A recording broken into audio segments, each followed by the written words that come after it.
السلام علیکم، welcome to our Urdu channel Urdu درس ادب۔ آج کے کلاس میں ہم پڑھیں گے سبق نمبر 8 لوک کہانی۔ ایک مرتبہ ایک بادشاہ کسی جنگل میں شکار کھیل رہا تھا۔ اس کے ہمراہ سپاہیوں کی فوج اور دیگر وزراء بھی تھے۔ ہمراہ کا مطلب ساتھ میں۔ کون کون تھا؟ سپاہیوں کی فوج اور بہت سارے وزیر بھی تھے۔ وزیر کی جمع وزراء ہوتی ہے۔ اچانک بادشاہ کی نظر ایک صحت مند ہرن پر پڑی جو جھاڑیوں کی اوٹ میں جگالی میں مصروف تھا۔ اتنے موٹے تازے ہرن کو دیکھ کر بادشاہ کی آنکھیں چمک اٹھی۔ گھوڑے کو ایڑ لگائی۔ ایڑ لگانے کا مطلب روکنا، اور ہرن کے قریب جانے لگا تاکہ تیر سے اس کا شکار کر لے۔ ابھی اس نے کمان میں تیر چڑھایا ہی تھا کہ ہرن بھاگ نکلا۔ بادشاہ نے اپنا گھوڑا ہرن کے پیچھے لگا دیا اور اس پر تیر برسانے لگا، مگر ہرن کی قسمت اچھی تھی کہ کوئی تیر نشانے پر نہیں لگ سکا۔ بادشاہ کے سپاہی بھی اپنے گھوڑوں پر سوار اس کے پیچھے پیچھے آ رہے تھے۔ بادشاہ کافی دیر تک ہرن کے پیچھے دیوانہ وار اپنا گھوڑا دوڑاتا رہا، لیکن وہ اس کے ہاتھ نہیں لگ سکا۔ ہرن کا پیچھا کرتے کرتے وہ جنگل میں بہت دور تک نکل آیا۔ اب جو ہرن اس کی نظروں سے اوجھل ہوا تو بادشاہ کو احساس ہوا کہ اسے شدید پیاس لگ رہی ہے۔ شدید مطلب بہت تیز۔ اس نے سپاہیوں سے پانی طلب کرنے کے لیے جیسے ہی گھوڑا روکا تو اسے علم ہوا کہ سپاہی کہیں پیچھے رہ گئے ہیں اور وہ تنہا ہیں۔ اب بادشاہ نے کیا سوچا؟ جیسے ہی سوچا کہ گھوڑا روک دے پانی پینے کے لیے، سپاہیوں کو بول دے، تو اسے احساس ہوا، اسے ایسا لگا کہ کہیں سپاہی پیچھے رہ گئے ہیں اور وہ اکیلے بھی ہیں۔ اتنی دیر تک سرپٹ بھاگنے کے سبب اس کا گھوڑا بھی اب بری طرح ہانپ رہا تھا۔ اب چونکہ وہ ہرن کے پیچھے پاگلوں کی طرح دوڑ رہا تھا، دیوانوں کی طرح، تو اس کا گھوڑا بھی ہانپنے لگا۔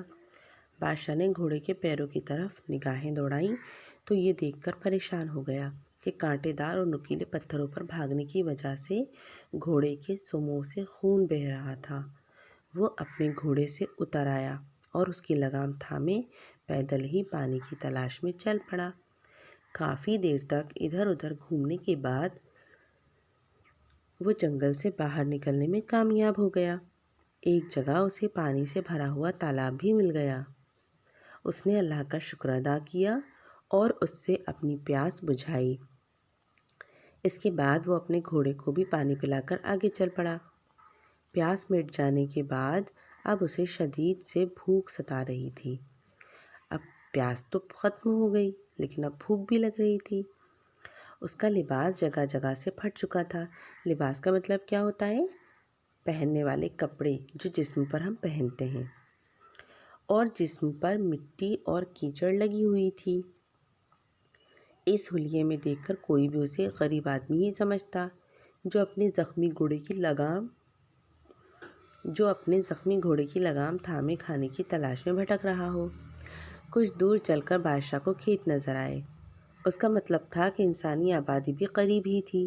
انسانی آبادی قریب ہی مطلب یعنی پاس میں ہی ایک انسانوں کی بستی بسی ہوئی تھی، ہے نا، جہاں اسے کھانا مل سکتا تھا۔ وہ تیز تیز قدم اٹھاتا ان کھیتوں کے نزدیک پہنچا تو خربوزوں کی مہک نے اسے رک جانے پر مجبور کر دیا۔ بادشاہ نے دیکھا کہ کھیتوں میں تازہ خربوزے اگے ہیں اور ان کی مہک دور دور تک پھیل رہی ہے۔ ایک کسان کھڑا ان کھیتوں کی نگرانی کر رہا تھا۔ بادشاہ اس کسان کے پاس گیا اور بڑی عاجزی سے بولا۔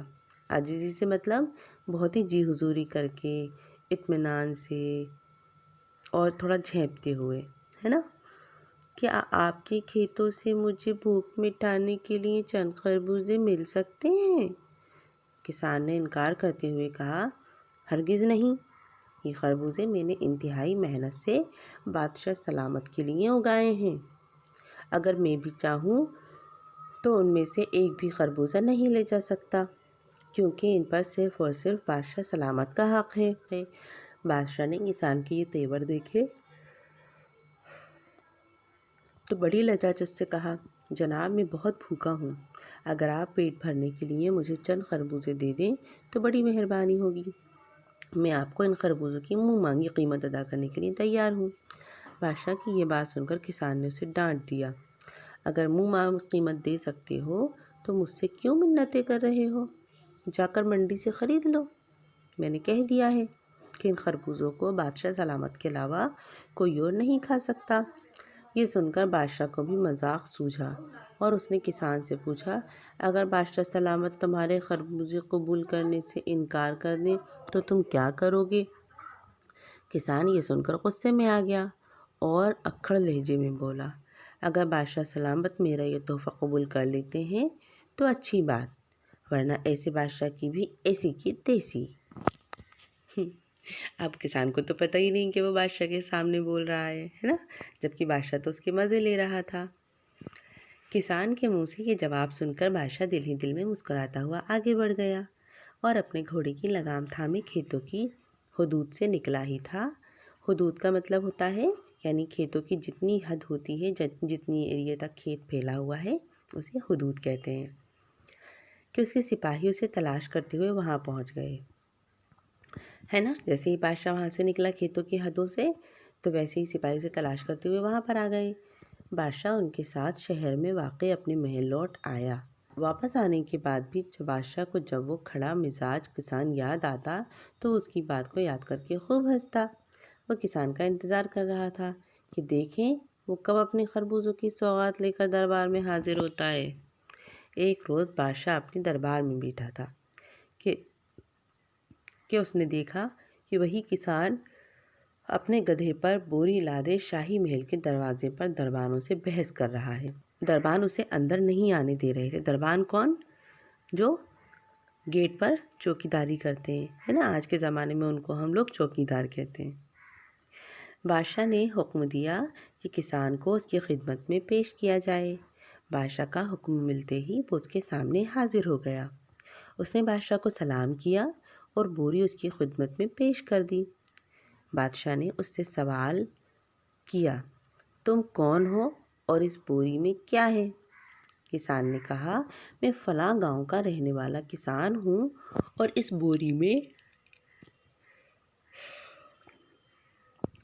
خربوزے ہیں جو میں نے خاص آپ کے لیے اگائے ہیں، آپ میری طرف سے یہ تحفہ قبول فرمائیے۔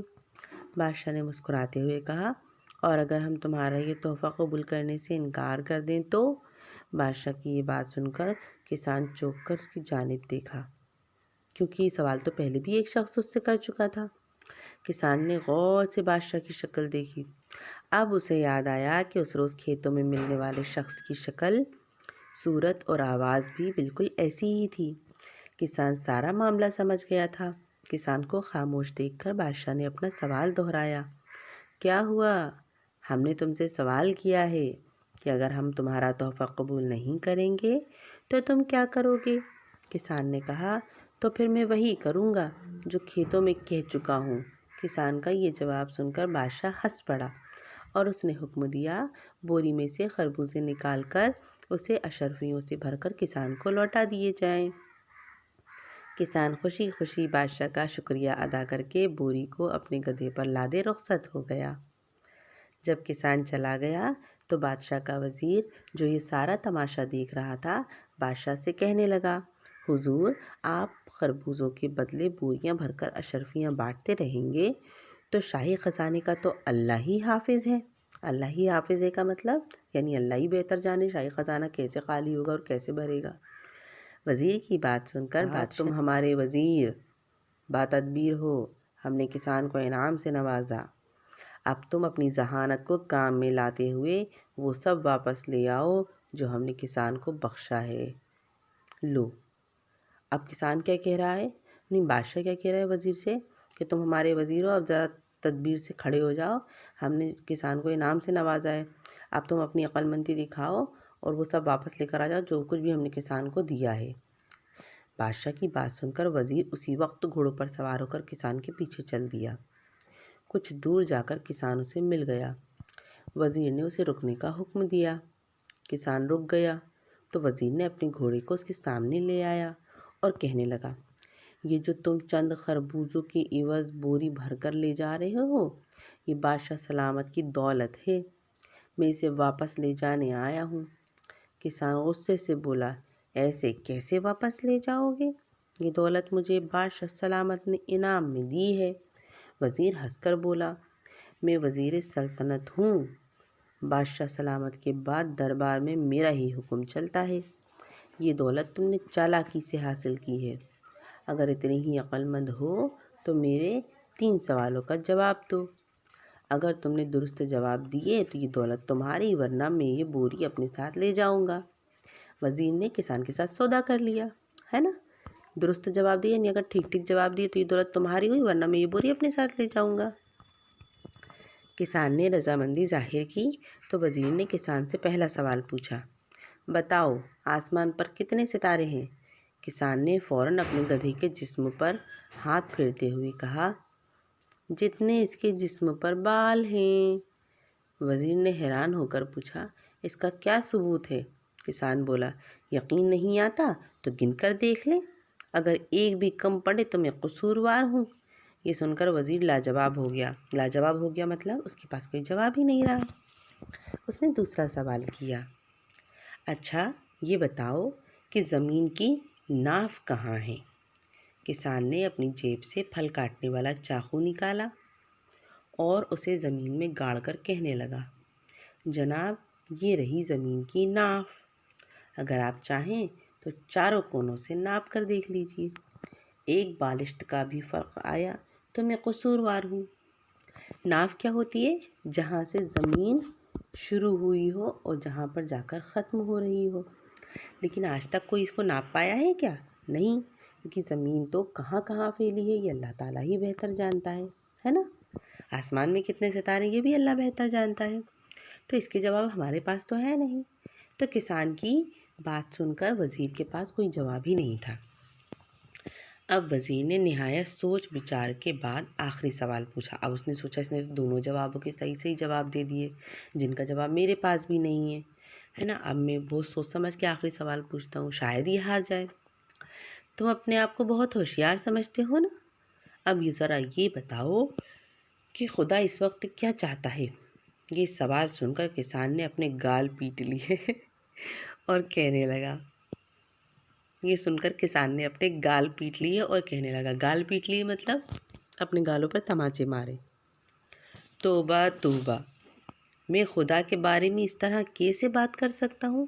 آپ تو قیمتی لباس پہنے اس اعلیٰ نسل کے گھوڑے پر سوار ہیں، جبکہ میں میلے کچیلے کپڑوں میں ملبوس اس مریل سے گدھے پر سوار ہوں۔ وزیر نے پوچھا، تو تم کیا چاہتے ہو؟ کسان بولا، آپ مجھے پہننے کے لیے اپنے کپڑے دے دیں، پھر میں آپ کے گھوڑے پر سوار ہوتا ہوں اور آپ میرے کپڑے پہن کر اس گدھے پر بیٹھ جائیے، اس کے بعد ہی میں آپ کو بتا سکتا ہوں کہ خدا اس وقت کیا چاہتا ہے۔ وزیر اپنے گھوڑے سے اتر آیا اور کسان کے کپڑے پہن کر گدھے پر بیٹھ گیا۔ دوسری طرف کسان نے وزیر کے کپڑے پہنے اور جھٹ سے اپنی بوری اٹھا کر اس کے گھوڑے پر سوار ہو گیا۔ کسان نے گھوڑے کے اڑ لگائی اور جاتے جاتے کہنے لگا، ہے نا؟ کسان نے گھوڑے کو اڑ لگائی، یعنی اس کو جو چابک ہوتی ہے نیچے اس کو روک کر کہا اور جاتے جاتے کہنے لگا، جناب خدا اس وقت یہ چاہتا ہے کہ میں یہ شاہی لباس پہنوں، اس بہترین گھوڑے پر سوار ہو کر بادشاہ کی دولت کے ساتھ اپنے گاؤں جاؤں، اور آپ میرے کپڑوں میں ملبوس اس گدھے پر سوار ہو کر خالی ہاتھ دربار کو لوٹیں۔ سمجھ میں آیا بچوں کسان کتنا سمجھدار تھا؟ تو آج کی کلاس میں اتنا ہی۔ اس چیپٹر کے پورے نوٹس میں آپ کو واٹس ایپ کے ذریعے سینڈ کر دوں گی، الفاظ بانے یاد سے اپنی کاپیز میں کر لیجیے گا، ٹھیک ہے؟ اجازت دیجیے، اللہ حافظ۔